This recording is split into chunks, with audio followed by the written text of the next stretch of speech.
Hello, this is Strategy Miscellany, and this is episode 10 of our Kerbal Space Program series. And this is Touchdown 1. This is our first probe that's meant to intentionally land on another planet, unlike the one from last time that had sort of an unplanned landing. So we've got the lifting stage here, bunch of mainsail engines. You can see it's got this threefold symmetry, 7 engines total on the launch. No solid rocket boosters this time. So this stage will get us almost all the way into orbit. Then we've got the transfer stage here, which will take us over to Eve, circularize somewhat, crash it into Eve. We properly circularize with this stage, and then this bit on the top here, we send into the atmosphere, we take off this stuff, use the heat shield, and then finally pull the parachute. And we have this little probe on the surface that can do some scientific reports back home through the relay structure on our main probe. We just have to be careful that we actually maintain communications when doing so. And also, once this little probe lands, we'll extend its solars. So, I have spun time forwards until we should be at a good alignment of the planets. I may have gone a little too far forwards, so we may have to do some course corrections, but this ship should be over-engineered for the trip. So, let's give it a go.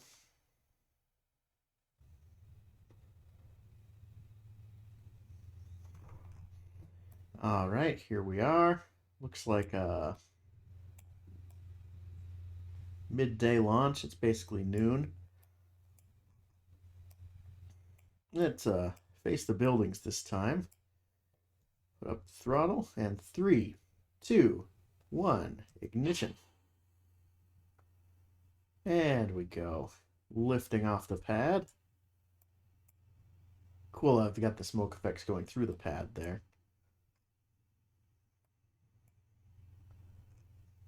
So, while we're launching this, I figured I should maybe talk a little bit about Kerbal Space Program 2, because that has just recently been released. And for a few reasons, I'm going to stick with Kerbal Space Program 1 for now. First is that I'm in the middle of this campaign. I want to get a little bit further into it at least before switching over. Like to at least send some Kerbals interplanetary. Second, I'm not sure if my computer can run Kerbal Space Program 2 in my computer's current state and the game's current state. I'm hoping that as they continue development, they will optimize it and it will end up in a state that my computer can run it. Or, I mean, if things go on long enough, I might get a new computer. So, one of those two things will have to happen before I switch over to Kerbal Space Program 2. And the third reason is I'd like to have them optimized a little bit more, work out some of the bugs first. Although I was with KSP1 fairly early. I got in like 0.18, the version like that. It was before there was science reporting. It was before any sort of tech tree. You could just build with anything. But it wasn't quite so early. I think I tried a really early version. But when I really got into it was with like 0.17, 0.18, when it looked a bit more like today. It didn't have the launch tower anymore. You can actually go places besides Kerbin and the moon. So I wasn't quite at the earliest edge, but, you know, I was a fairly early adopter to KSP1. Don't regret that at all. So I probably will get into KSP2 before too long, maybe a few months from now, maybe 6 months. It depends on a lot of factors. But for now, I'm sticking with KSP1 because I want to continue this campaign. Anyway, with that out of the way, I'm actually going to cut away now and get back to you when we are in orbit because you've seen these launches a million times. So I'll see you in a bit.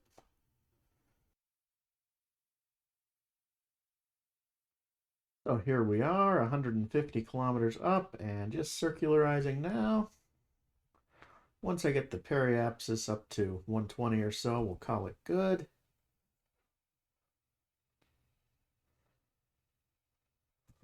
All right. The solars are out.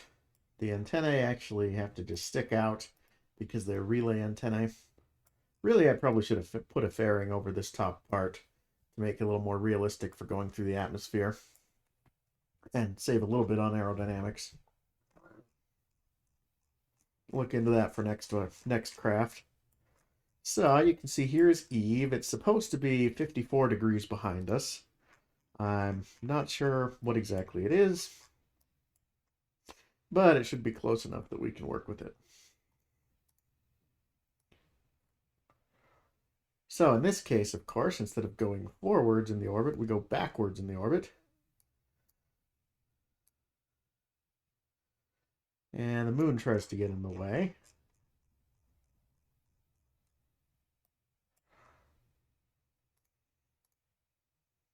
And set Eve as our target. Looks like we're a little bit off and a little bit too forceful with our push off here. Go like this. We're going to reduce the forcefulness of our push off. And we're going to look again.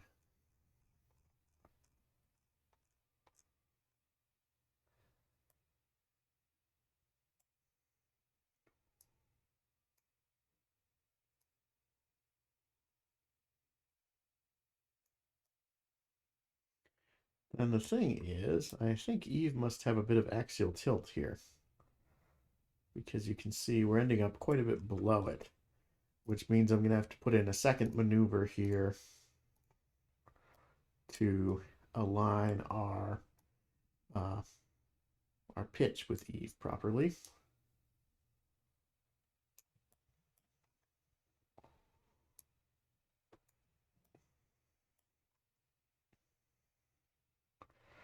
Okay, so could be better, but that's a decent start. Let's start fiddling with the arc here. So in this case, we are coming in too fast. So what I need to do is send the arc outwards a bit, I think. So if I take it here and I move it to something more like here, except I don't want to be having the moon get in the way. What if we take it even a little more extreme, like to here?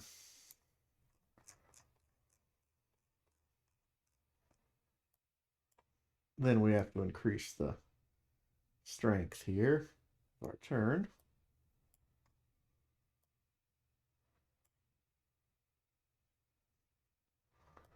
Well, that's closer. And then we got to mess with our third factor here.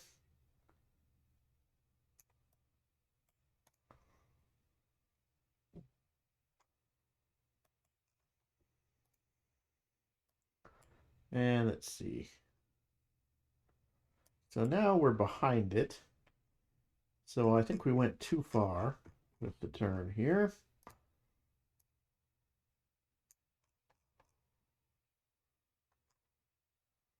We might have to just wait for the moon to go around, get out of our way a little bit.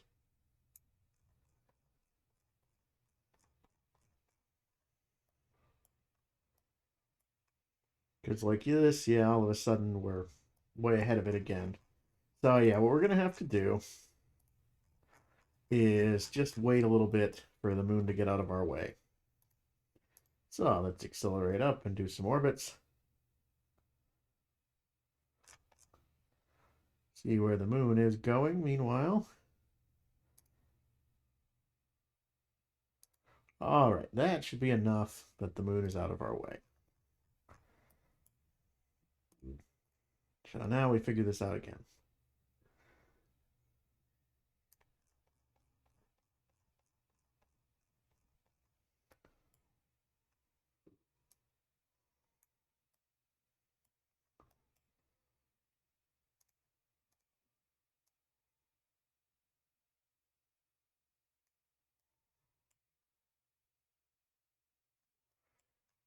Okay, so now we need to pull this one back a little ways.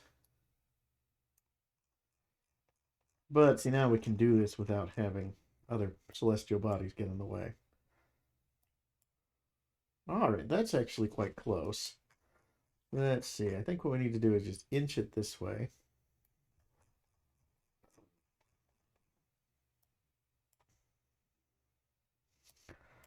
And then we just need to mess with some other factors here.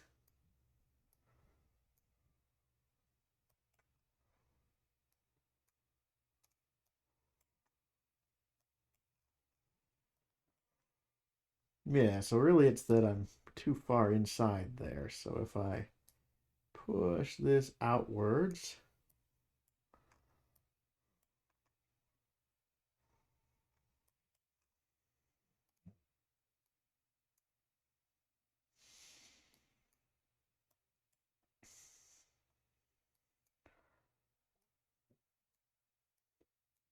all right, so there you can see we're actually entering the sphere of influence of Eve. And we can do the whole thing for 1756 delta V. Excellent. So that's a warp to the first time warp. And get going.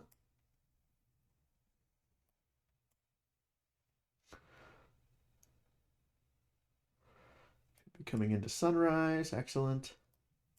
Always nicer to do these things during the day when you can see what you're doing. You can put lights on your ship, but even so.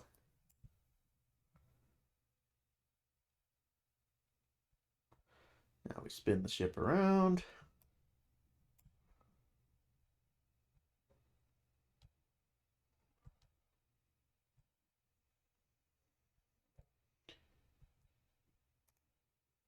Give it a little bit longer so that we're starting at about 2 minutes out because it's a 4-minute burn.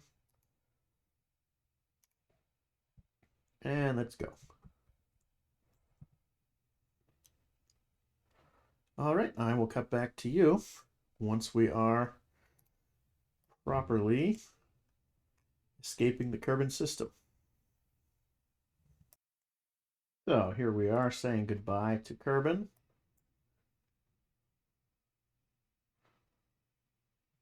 Head out towards interstellar space. Go through the sphere of influence change. And now we have to adjust for the fact that I was a little bit inaccurate with that other burn. Although, actually, it looks like I don't need to adjust that much. It looks like we are still going to be within Eve's sphere of influence. So let's look at this here.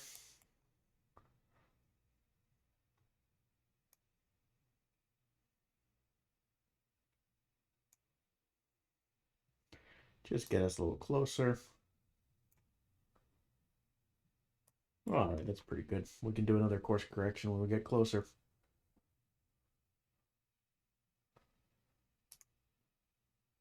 So let's warp ahead. See, here's us, here's Kerbal. These are some asteroids and comets that we'll have to do a mission to at some point. They're actually small enough you can push them around with a big enough ship. So, in theory, you could do all sorts of things with them. I mean, I have wanted to put a bunch of them on one of the flats of Minmus, make a rock garden. I haven't ever done that because it would be very time consuming, but that could be fun.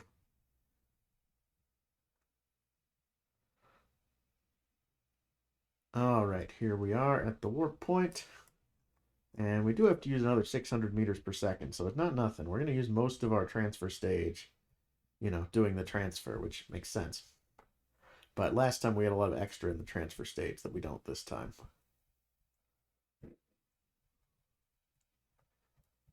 All right, here's this burn. Get a good picture of it. There's the sun. See, basically we're going straight up, mostly out of plane. A little bit of sideways alignment to make an adjustment too.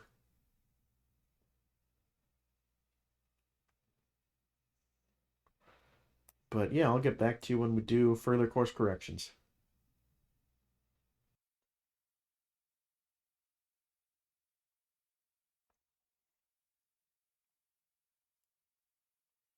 Here we are about to do another adjustment burn. This will get us so that we're only 1,875 kilometers above the surface of Eve, which then it should be fairly easy to do an adjustment to send the transfer stage crashing down into the planet.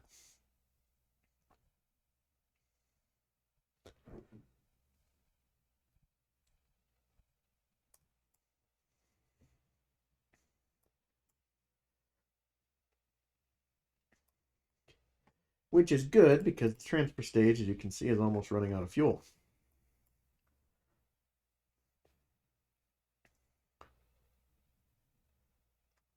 Having to carry this extra heavy probe stage makes the other stages have a bit less delta V, of course.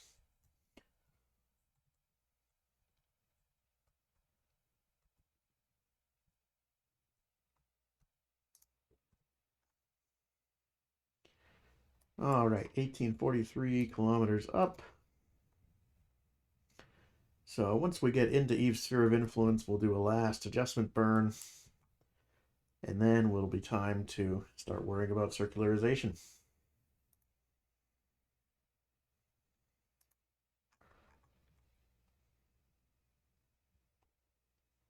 See if we can see the big purple dot yet.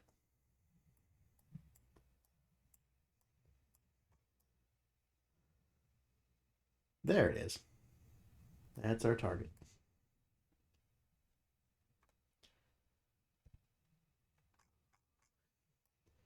And we have reached Eve's sphere of influence. So before we do anything else, in case we screw this up, why don't we take a few scientific readings?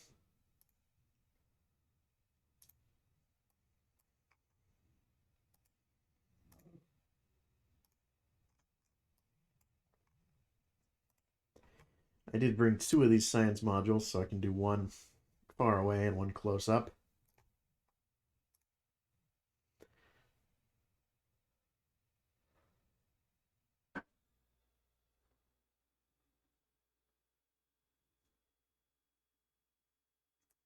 Now, the nice thing is here close into Eve, our solar panels actually work a little better than they do back home.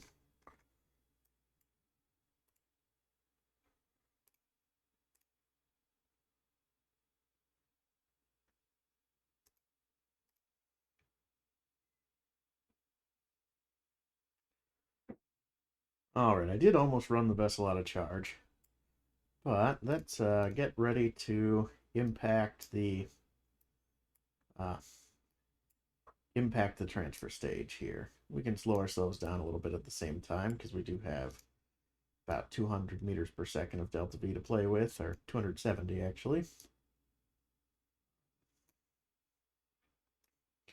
All right, there we go. That's basically use the whole stage and get it into a impacting orbit. Then we'll have to, of course, adjust our transfer state or circularization stage to not do that.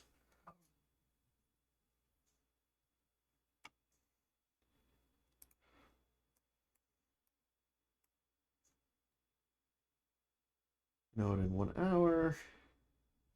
And let's go.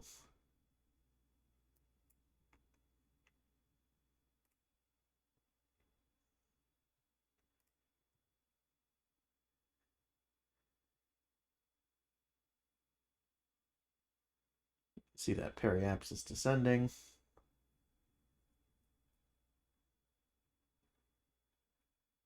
And all right. Time to say goodbye to the transfer stage. It has served us well.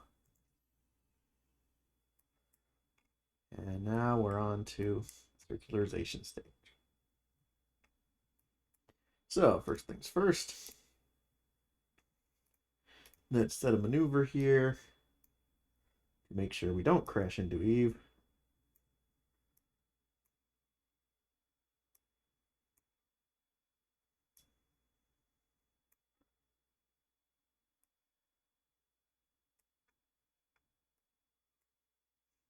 All right, that should work. And I'm not sure if we can circularize here. We probably should be able to have connection back to Kerbal. If we can't, we can always do it a little bit inefficiently. So this will work. Warp forwards. The good news is we don't have perfect signal strength, but it's still 89%. So I did bolt enough antennas on the thing. In the future, I'll have, one really big antenna. Won't have to use all these little ones, but for now, gotta make it work with what we have. There go our loud engines on this little stage.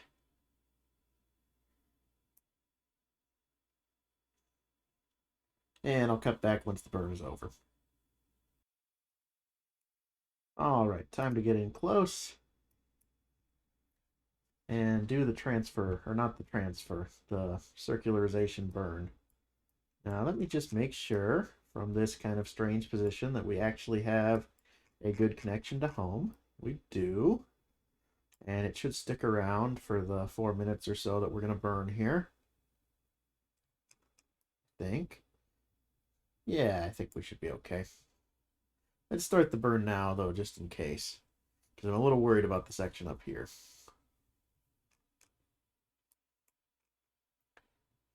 And we're circularizing into kind of an elliptical orbit. What I'm going to do is I'm going to take the part up here, and I'm going to pinch it down into a lower orbit over here so that we can get the close-in science, too.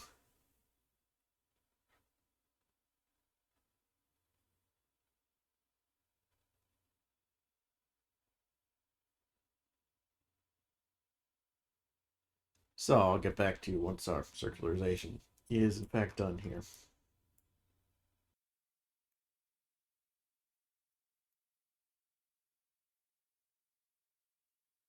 Okay, now we skip ahead to the other side, our high part of the orbit, the apoapsis, so that we can lower the periapsis enough to get the close-in science. Here we don't have to worry about any connection issues. You can see where it would be difficult for the planet to eclipse us from where we are.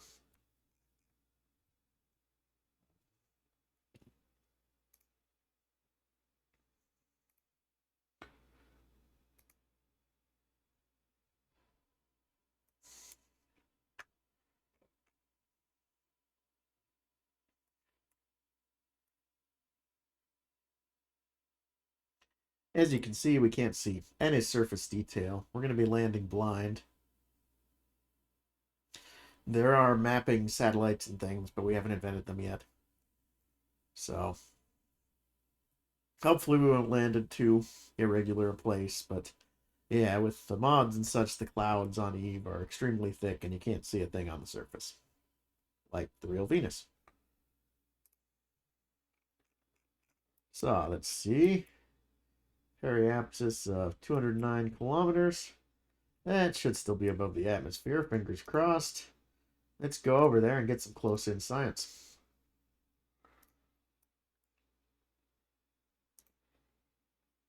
Pretty atmospheric effects, for sure.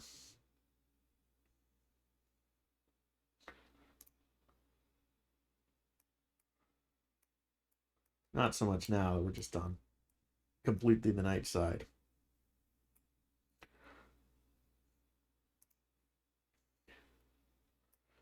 But let's see if we can't get a little science done.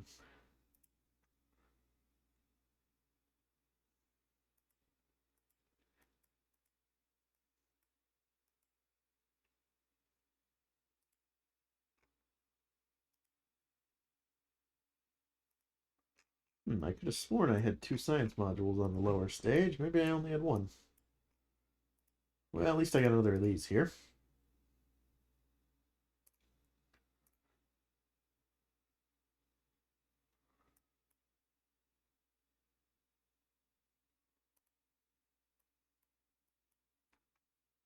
All right, then we got to do the kind of baseline stuff.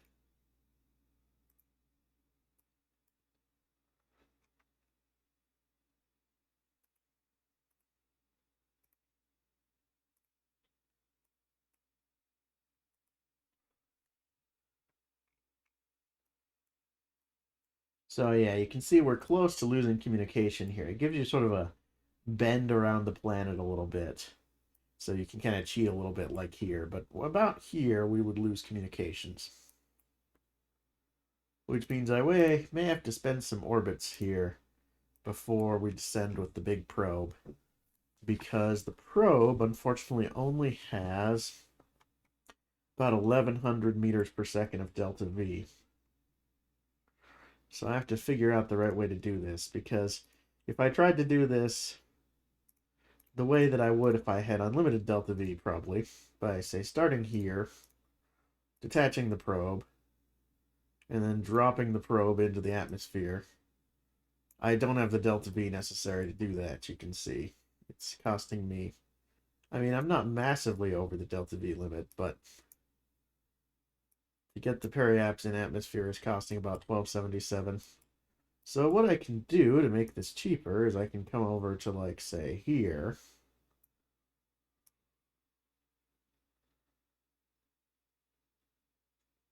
And the probe will come in at kind of a weird angle.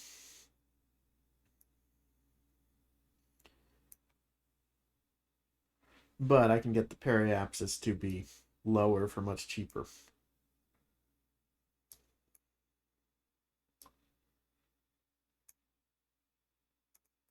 On the other hand, I do still have 200 units of delta V in this guy. What if I come about here and I spend, 200 units of delta V here lowering the periapsis? Now I just have to make sure I'm not getting cut off by the planet when I'm doing this spin. Or not spin, maneuver. Okay, looks like we're okay for now. So let's carefully get a little bit closer and then do the burn. Thing is, if the engine gets stuck on here, it's not such a big deal because I'm trying to burn all the delta V in the engines this time. So what happened last time around Duna is not the same concern exactly. Because what I'd like to do is have this thing entering the atmosphere in the daytime and with this on the high peaking part of its orbit, the high part of the ellipsis, so that the transfer, it's in the sky above my probe for a long time, is fundamentally the concept here. All right. So now imagine if in a cycle or so here, I had it go down towards the surface.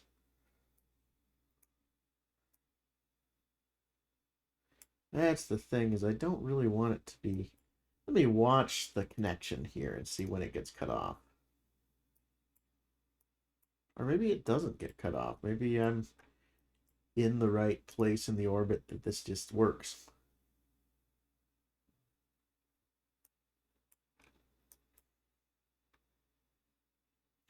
If that is in fact the case, then what I'd like to do is have the probe do its descent burn here, approximately, which will cost most of the delta V in the probe, but not all. Perfect.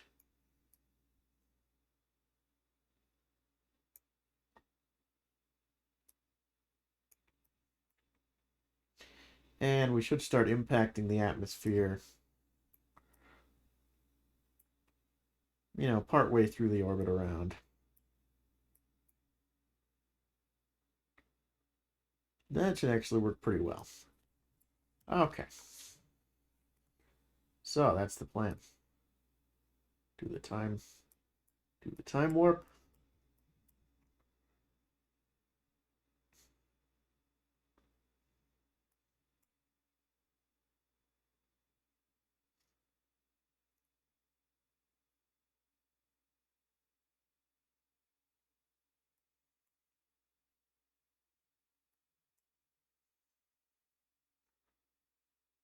Make sure we still have competent communications to home.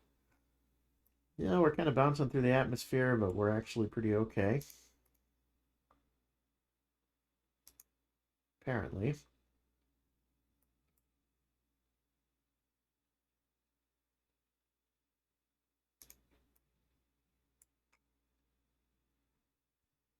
All right.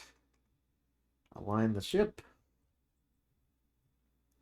Detach the next stage. And set the engine. Soaring off into our deceleration burn. You can see now we're getting relayed through them to get home.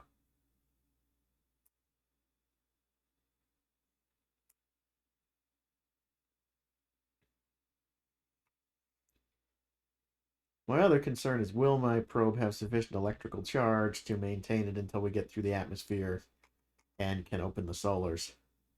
But I think we should be okay.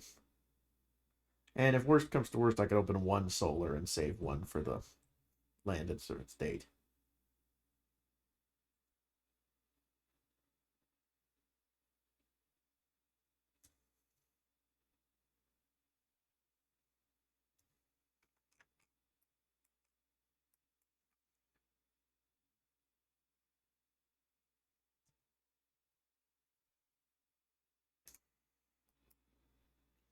All right, let's go around the loop and start thinking about the descent. See, there's the relay, communicates with us. Ooh, that's pretty. Sunrise. Over the pole, and the camera goes a little weird.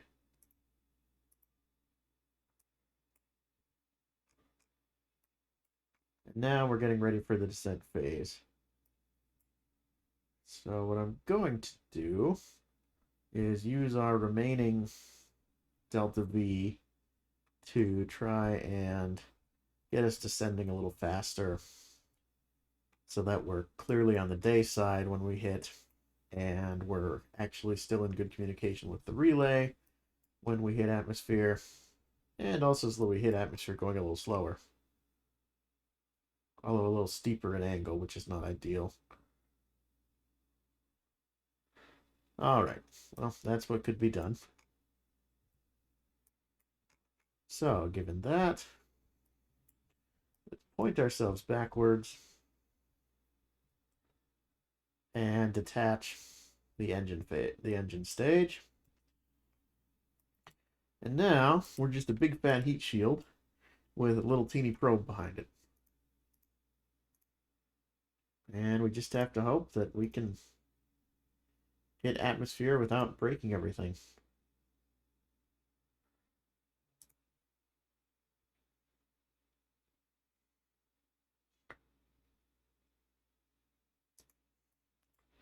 Looks like we're starting to see some terrain below us. Make sure we're actually pointing the right way here.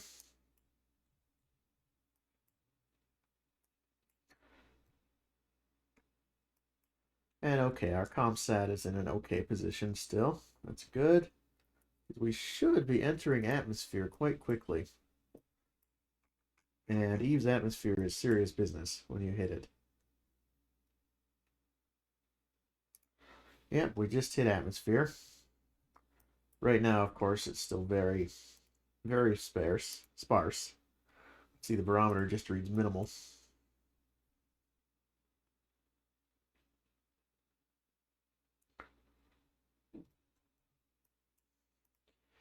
But the ablator is already getting hot.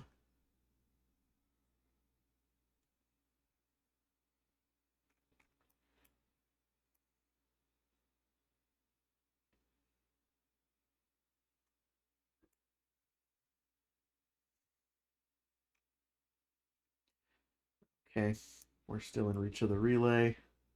I am just worried that we're going to fall out of reach of the relay and then not be able to open the parachute, and this will all come to naught. You can see the atmosphere is getting thicker. No longer a trace amount, and we are decelerating very slowly. Starting to get those heat effects.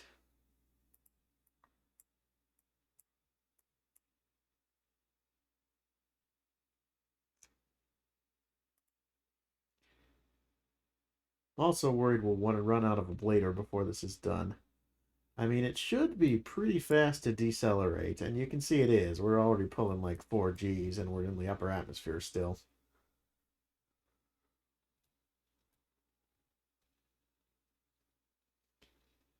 But maybe I didn't pack enough ablator. We'll see. Hopefully I don't break the parts from too many G-forces either. I mean, they're a lot less sensitive to G-forces than a Kerbal would be.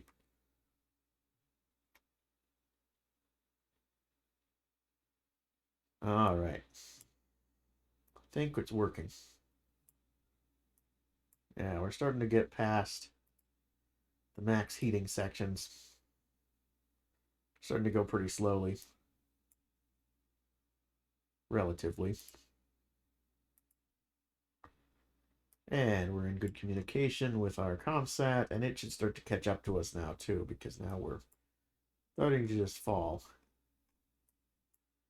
You can see it scorched off a lot of our heat shield. A little bit left. And I think we're over land based on that the radar altimeter changes. Radar altimeter changes when we use it. Drop the heat shield. And let the probe start spiraling down. When we get closer, we'll open the chute. But for now, let's do a little physics warp.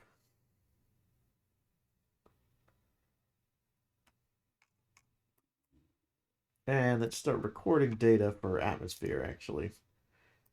So let's see. Want to get some observations in the atmosphere so that we can send those and then do the surface observations.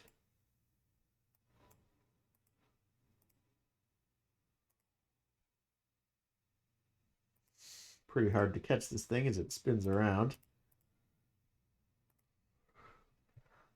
Maybe I can stabilize it for a second here with the RCS.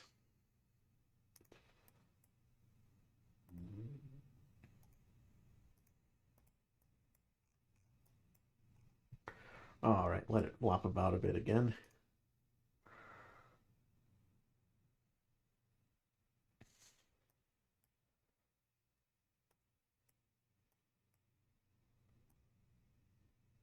Yeah, we're still above the cloud top, so I can start to see them catching up to me there.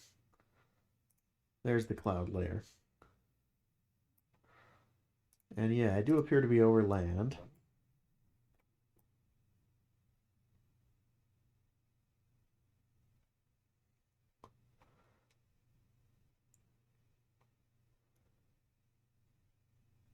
A good chunk of the surface is, well, you'd call it oceans, but they're not water. They're, I think, 1.5 times as dense as water, and a bright purple.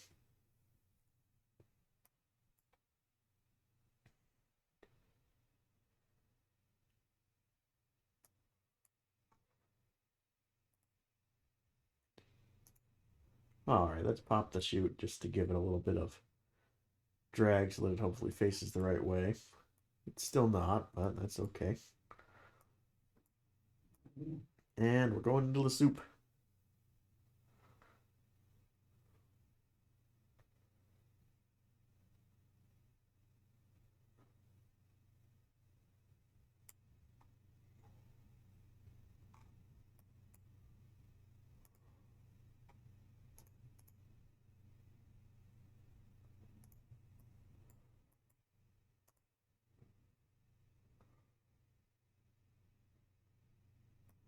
Pressure going up, temperature going up. Still far at pretty reasonable levels, though. Nothing too terrible. Hopefully my solar still work down here. It is thick.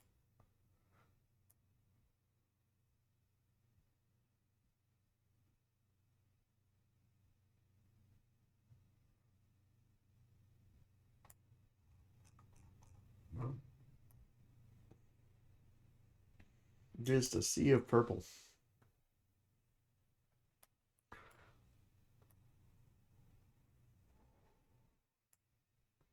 think I'm between two cloud layers. Hard to say. Yeah, I think there's still one below me.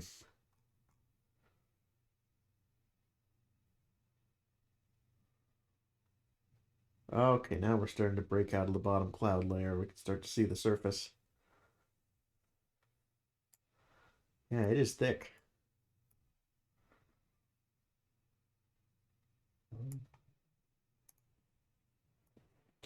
All right, chute should pull pretty quickly.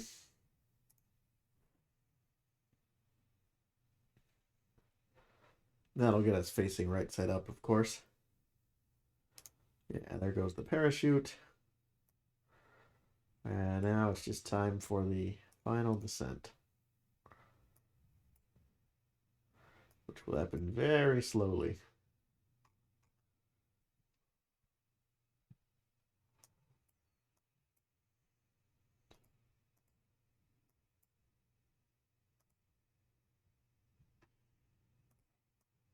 There's the heat shield crashing, I think.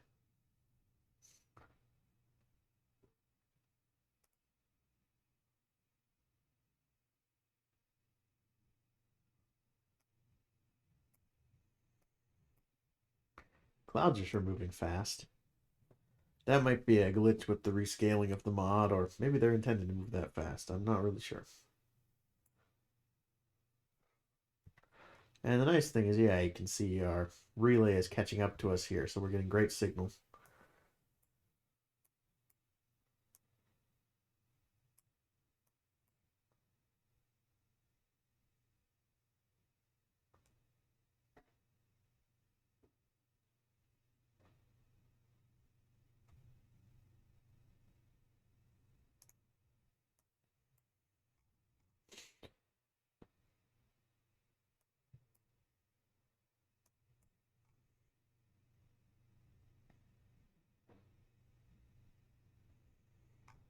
And here we are. First planned touchdown on another planet.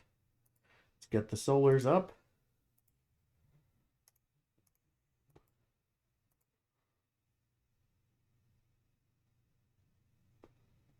Okay, looks like they still produce something even through the clouds. I'm not sure if they're actually reduced by the clouds or not.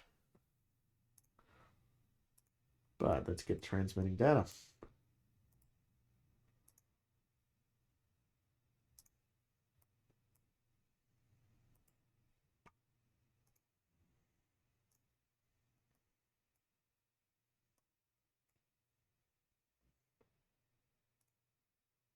$1730 up on sort of the upper plains here.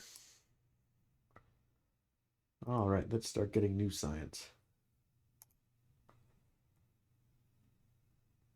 From the Highlands.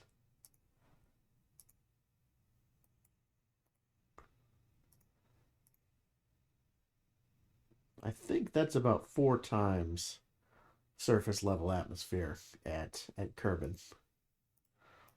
Because I think it's 100 kilopascals.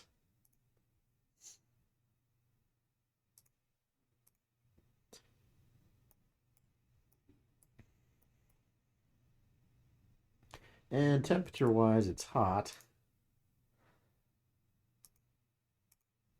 Yeah, 405 Kelvin, that's above boiling.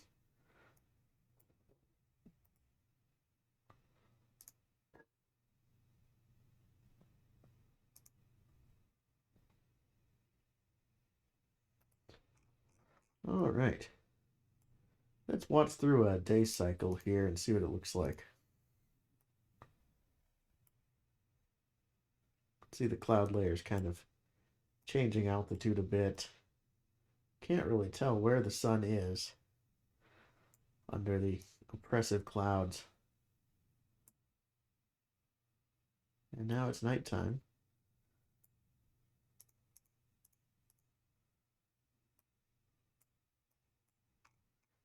Now you really can't tell where anything is.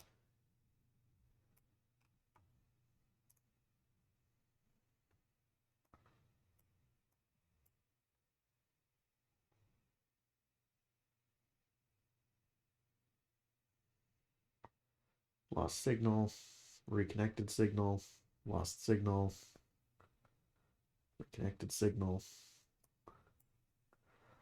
Yeah, basically when the relay probe goes behind the planet, we don't have signal from it anymore.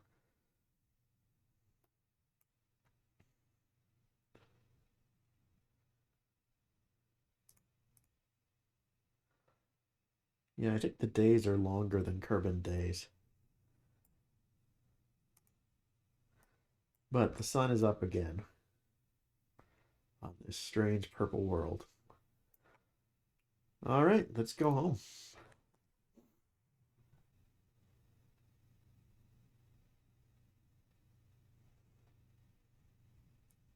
And we've earned 740 science. Well, let's get some of these higher level scientific things. I'd like to be able to build rovers. I'd like to have a moon rover.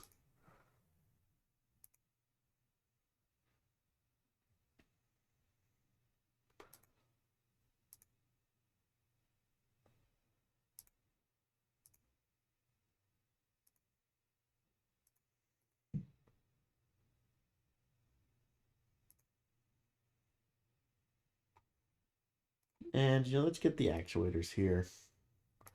And then we'll hold off on clearing the rest of these. We'll get there soon.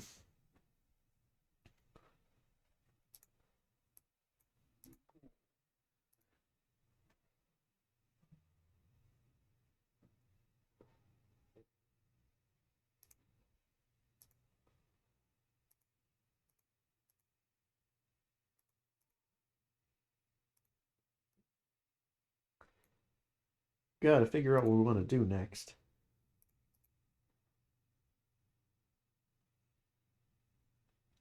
Because that weather analyzer is not going to do much anywhere that doesn't have atmosphere.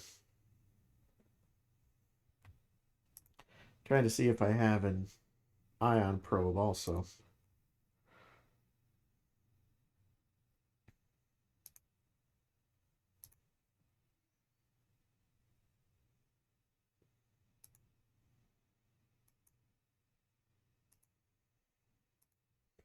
Not sure if I do. Not under scanning tech. Does it not show up until advanced science? Yeah, it doesn't show up until advanced science.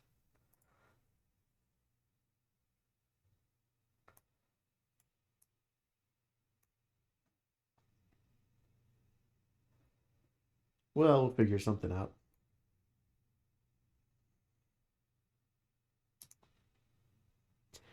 Maybe we'll do a real long distance probe to Driss.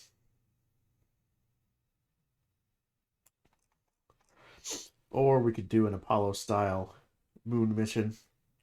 3 crew, proper lander that detaches and then comes back and docks to the main craft. Something like that.